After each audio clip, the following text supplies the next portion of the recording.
and her grandmother was showing the remains of this house, and she points to the girl's Easter basket because everyone, takes the baskets to the church filled with food, cheese, and sausage, and you could just see the basket sitting in the ruins, and that 17-year-old life extinguished.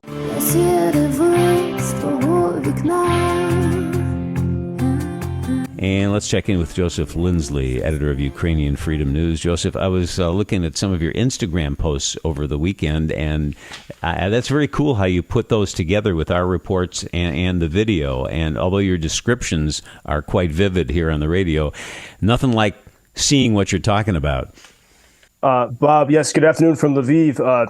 I lost connection there for a moment, but every day we're posting. I take videos from life here around Ukraine. Right now, I'm in Lviv, and it's a great way to amplify these broadcasts. But I'm glad that it starts with the conversation that we have on the radio, because I think that opens up another dimension. If you take a video, it sort of speaks for itself.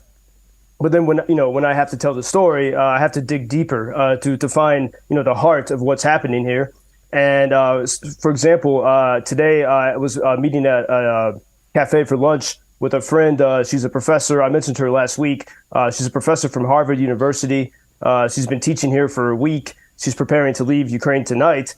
And we're sitting there. It's a beautiful blue sky, sunny day.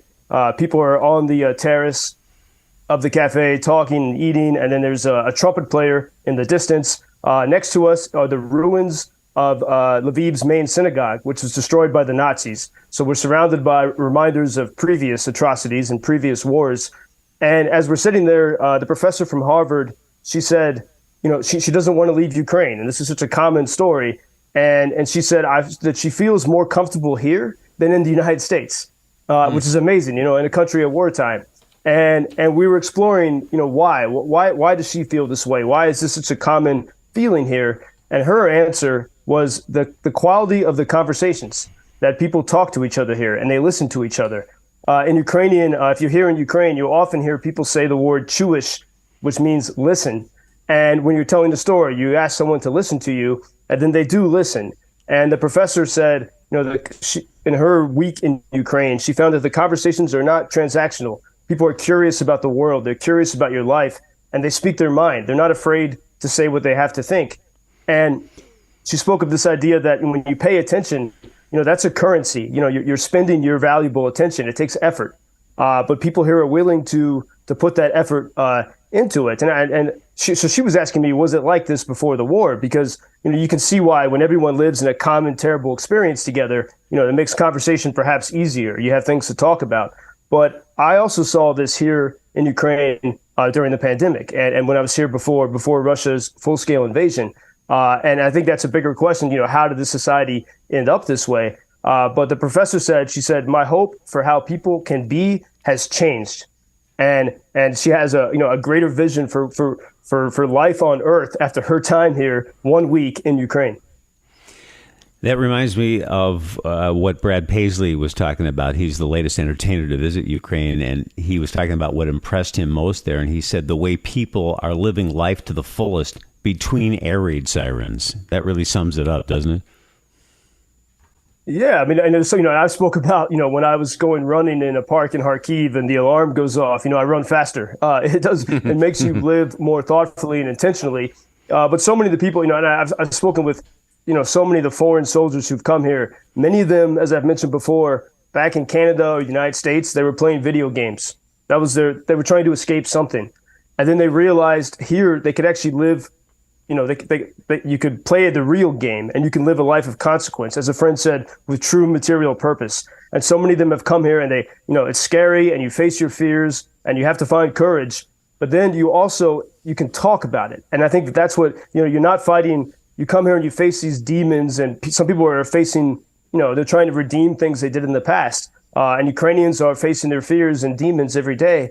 But that the fact that you can talk about it with people helps you understand it and makes it, in a way tolerable. And that's why it's not, over the weekend, Bob, there was such beautiful weather here in Lviv, and the streets were filled, the tables, because there's no cars in the center of the city. And so there's tables filling all the streets, and you can hear people laughing and talking and singing. And this is there's a saying from a Ukrainian poem. In my heart, I have something in me that does not die. And that's as you go through a crowd of people, that everyone knows someone who's died. You pass by people missing arms and legs. Some people are coming from a funeral or from a hospital. Everyone's working to supply the front lines, but still you hear this exuberance of life. And it is as I said with that professor today, and as we've talked about before, being here is like a self-help book or a study in human excellence. Yeah, hearing about it makes me want to stop complaining about being tired on a Monday morning. Meanwhile, while all that is going on in Ukraine that you describe, nonstop assault, it continues in the eastern city of Bakhmut. What are you hearing about that? Well, unfortunately, it's the Russians control most of the city of Bakhmut, and they made more progress over the weekend. But anytime we say that, we must put it in perspective and realize, this is the same Russian army that thought they could take Kyiv in 3 days, and now we're talking about a very small city that has been totally destroyed. As we said before, it looks like a hellscape. And the Russians are advancing block by block. They control most of the city. The death toll is horrendous there. But we did have, about 4 o'clock this morning, there were 2 explosions in Sevastopol, the capital of Crimea. Crimea, which Russia has occupied since 2014. They took it very quickly because they've had a military base there since the Soviet times. And now 2014, Ukraine was in a very weak state. And the Russians occupy this peninsula. Now, it's important for Ukraine because it's their territory. And as long as Russia occupies Ukrainian territory, there's a fear that they'll continue to go for more. But Crimea is also very strategic because it's a peninsula in the Black Sea. It has a major deep water port. And if whoever controls Crimea, and this is the thinking here in Ukraine, will be the victor here.